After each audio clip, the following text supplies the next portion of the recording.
এরকম আগেও মেরেছে, এরকম আগেও আমায় মেরেছে। ভাই বোনরা সাবধান হয়ে যাবেন ভাই। দর্শক নাকি ফ্যামিলি ঘুষ দিয়ে চাকরি পায় না, আবার ঘুষ দিয়ে চাকরি পাইছে, অনেকেই পাইতো, কি হয়েছে? জড়িয়ে যাচ্ছে ভগবান জানে। ওই জন্য মারামারি তৈরি হয়ে যাচ্ছে। বর ঘুষ দিয়ে চাকরি পেয়েছে আর এটা কন্টিনিউ কেসও চলছে।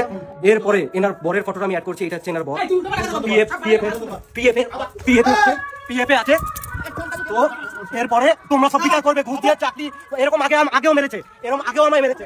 বাংলাতে ওয়েস্ট বেঙ্গলে ঝড় চলছে ভাই, মারামারি হয়ে গেছে। কেন? ওই মারা যেটা মানে তোমরা দেখছো যে ওখানে আমি নাকি ওকে মারতে চেয়েছি, তো সেখানে তোমরা একটু ভালো করে ভিডিওটা মানে আরেকবার কি 2-4 বার যদি দেখতে পাও তাহলে তোমরা দেখবে যদি আমার মারারই ইচ্ছা থাকতো পিছন থেকে তো আমি এসেছি, তাহলে এইভাবে বা মাথা ধরে বা যেভাবে হোক আমি মারতে পারতাম, তাই না? বাট আপনাকে দেখে মনে হচ্ছে আপনি ভাই প্রফেশনাল কিলার। ভাই পরে দেখাচ্ছি কিভাবে যদি মারার হতো তাহলে কিভাবে মারতো। কিন্তু মারিনি, ওর কাছ থেকে ফোনটা নেওয়ার চেষ্টা করেছিলাম।